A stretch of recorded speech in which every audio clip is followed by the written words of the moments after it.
अस्सलाम वालेकुम नाजरीन, मीडिया सहाफ़ी यकीनन माशरे की आंख होते हैं और माशरे में जो चीज़ भी वकूफ़ पज़ीर होती है उसकी अक्सबंदी करना, उसकी तहरीर करना सहाफ़ी की जिम्मेदारी होती है। हम गुज़श्ता एक महीने से डिस्ट्रिक्ट स्पोर्ट्स ऑफिस डेरा इस्माइल खान में होने वाली माली बेज़ाब्तगियों, महकमाना बदइंतज़ामी और दीगर मामलात पर इंतज़ामिया की तवज्जो दिला रहे हैं, मगर ताहाल उसकी तरफ किसी भी अरबाब इख्तियार आला अफसरान की तवज्जो मबजूल कराने में लगता यूँ है कि हम अभी तक नाकाम हो रहे हैं। डिस्ट्रिक्ट स्पोर्ट्स ऑफिस में अगर जिस शोबे में भी हाथ डालें तो एक नई कहानी सामने नजर आती है। ग्राउंड्स की हालत इज़ार हमने दिखाई, हॉकी ग्राउंड्स को दिखाया, हमने क्रिकेट ग्राउंड को दिखाया, जो है फुटबॉल ग्राउंड की हालत हमने आपको दिखाई और टेट एंड ट्रैक जो बिछा हुआ था वो भी हमने दिखाया और साथ के साथ हमने बैडमिंटन कोर्ट की किस्से कहानियां और हकायक आपके सामने रखे, मगर फिर भी आला अफसरान टस से मस नहीं हुए। इंक्वायरी आई, इंक्वायरी के क्या नतीजे आए? इंक्वायरी में जिन जिन लोगों को बुलाना चाहिए था उनको नहीं बुलाया गया, जिन एसोसिएशंस के नाम पे, जिन टीमों के नाम पे इवेंट कराए गए उनको नहीं बुलाया गया। तो ये हकायक को मस करने का एक तरीका समझा जा रहा है कि हकायक को इंक्वायरी में हकायक को मद्देनजर रखकर इंक्वायरी के जो सिफारिशात हैं वो सामने नहीं आ सकती जब तक हकायक को मद्देनजर नहीं रखा जाएगा।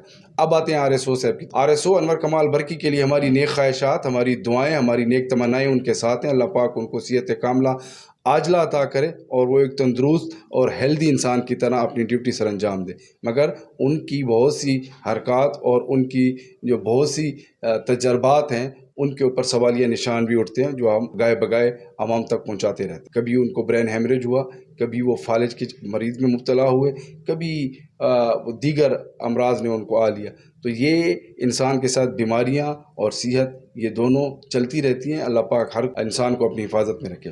लेकिन अब जब एक बीमार और एक लाचार शख्स एक सेल्फ़ी लेने के लिए रात को 2-2:30 बजे तक CM ऑफिस में बैठा रहे और सेल्फ़ी लेकर वो 2 से 3 बजे मुख्तलिफ ग्रुपों में शेयर करे, तो सवाल फिर भी बनता है।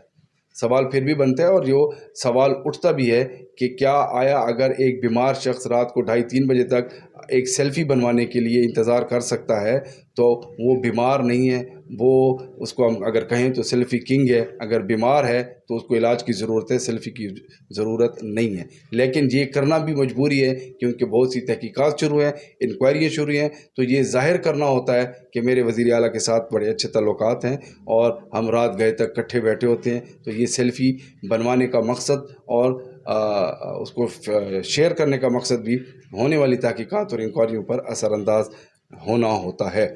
अब दूसरी बात यह है कि एक तरफ वज़ीर आला खैबर पख्तूनख्वा ने करप्शन के ख़ात्मे के लिए अलम बुलंद किया, न सिर्फ अलम बुलंद किया बल्कि उन्होंने बाकायदा तौर पर असम्बली हाल में हल्फ दिया कि मैं हल्फ देता हूँ कि ना करप्शन करूँगा, ना करप्शन करने वालों को छोड़ूंगा।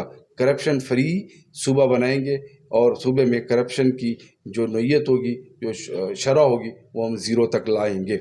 अब सवाल ये पैदा होता है कि अब अगर आपने इंसाफ का तराजू पकड़ लिया, आपने करप्शन के ख़ात्मे का ठान ली है, तो इब्तदा आपको अपने घर से करनी पड़ेगी।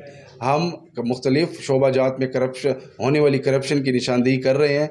अब वज़ीर आला खैबर पख्तूनख्वा के ऊपर है कि वो उसका किस तरह जो है वो एक्शन लेते हैं और किस तरह उसके ऊपर वो तहकीकात करवाते हैं। दूसरी बात यह है कि अब अगर बात की जाए हालिया इंक्वायरी के ऊपर, तो अभी तक उसके नताइज भी सामने नहीं है। ये इंक्वायरी कब तक चलेगी, इंक्वायरी अफसरान ने क्या किया और किन किन लोगों को बुलाया, ये अभी तक उसकी सिफारिशात सामने नहीं आई हैं। लेकिन उसके साथ साथ जब तहकीकात जारी थी, इंक्वायरी जारी थी, तो उन दिनों में भी अनवर कमाल बरकी साहब को एक माइनर ब्रेन हेमरेज टाइप का एक अटैक आया, जो जिसकी तस्वीरें भी वायरल हैं सोशल मीडिया के हवाले से, और वो उस अटैक के दौरान बोल भी रहे हैं कि मुझे ब्रेन हेमरेज हुआ है, ब्रेन हेमरेज टाइप एक अटैक हुआ है, अगर ये मेजर होता तो ये शदीद ख़तरनाक हो सकता था, ये माइनर है, लिहाजा मैं मज़ीद इलाज के लिए जाऊंगा। अब उन्होंने इलाज कराया या नहीं किया ये तो अलहदा एक चैप्टर है, लेकिन हम ये कहते हैं कि एक सेहतमंद आदमी को डिस्ट्रिक्ट स्पोर्ट्स ऑफिस की ज़िम्मेदारियाँ सौंपी जाएँ, वहाँ पे जो है सरगर्मियाँ हो रही हैं उनको, ताकि वो मॉनिटर कर सके और स्पोर्ट्स ऑफिस का निज़ाम चलाया जा सके। रात की अगर बात करें, अगर आप रात को जाएं तो पूरा एक आपको सन्नाटा नज़र आता है ग्राउंड में, ना वहाँ पे एक बल्ब है, ना लाइटिंग का निज़ाम है, ना पीने का पानी है और ना ही दीगर सहूलियात हैं। तो किस अंदाज में और किस सहूलत के ऊपर वहाँ पे प्लेयर जाएं, जाने के बाद ना तो वहाँ पे सिक्योरिटी के कोई इंतजाम आते हैं, वहाँ पे खेलने वाला जाए तो उसको भी डर लगता है कि वापसी पे उसके साथ क्या हो जाए। वहाँ पे जो चौकीदार हैं ना उनके पास कोई असला है ना ही कोई और मैकेनिज़्म है कि अगर वहाँ पे कोई आ जाता है और कोई चोरी करता है या कोई आके वहाँ पे गैर मुतल्लका शख्स वहाँ पे अंदर इंटर होता है तो उसको रोकने के लिए उनके पास भी कोई निज़ाम नहीं है, ना कोई CCTV कैमरे वहाँ पर मौजूद हैं। तो ये सारी चीज़ें वहाँ की मैनेजमेंट के ऊपर, वहाँ की डिस्ट्रिक्ट स्पोर्ट्स अथॉरिटी की इंतज़ामिया के ऊपर आयद होती हैं ये सारी जिम्मेदारियाँ कि वो क्या कर रहे हैं। करोड़ों रुपए के फंड्स होने के बावजूद ग्राउंड्स की ये हालत है तो सवाल तो बनता है। जब हम सवाल उठाते हैं तो हमारे ऊपर इल्ज़ामात भी उठाए जाते हैं। गुज़श्ता रोज़ डिस्ट्रिक्ट स्पोर्ट्स ऑफिस के हवाले से और RSO के हवाले से कि टूर्नामेंट में जब इलेक्शन के अयाम थे तो उन दोनों में फुटबॉल का टूर्नामेंट हुआ।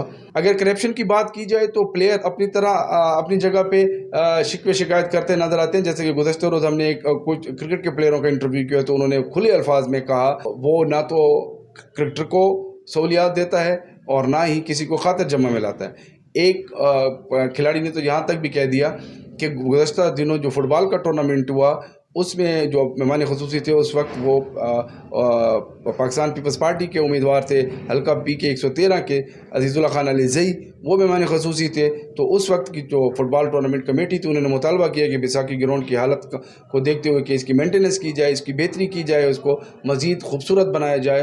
तो RSO ने अपनी तकरीर में उस वक्त कहा कि इसकी मेंटेनेंस की खूबसूरती और उसकी देखभाल के लिए मैंने पूरा एक प्रोजेक्ट बना के आपके सरदारान को दिया था, अली अमीन खान गंडापुर को दिया था और उनके भाइयों को, लेकिन उन्होंने उसको नज़रअंदाज कर दिया। यानी बैसाखी ग्राउंड की ख़राबी बदहाली की ज़िम्मेदारी उन्होंने सारी की सारी अमीन बरादरान के ऊपर डाल दी थी। अब एक तरफ वो उनको ये श्योर हो चुका था कि अब इनका ये हुकूमत में आएंगे नहीं, तो उन्होंने वफ़ादारियाँ अपनी अजीज़ुल्लाह खान अलीज़ई से जोड़ ली कि आप आएंगे तो आप बैसाखी ग्राउंड को बेहतर बनाएंगे। और दूसरी जानिब उनके घर में जाके आप वज़ीर आला के साथ 2-2:30 बजे सेल्फियाँ बनवाना और ये ज़ाहिर करना कि मैं उसका दोस्त हूँ।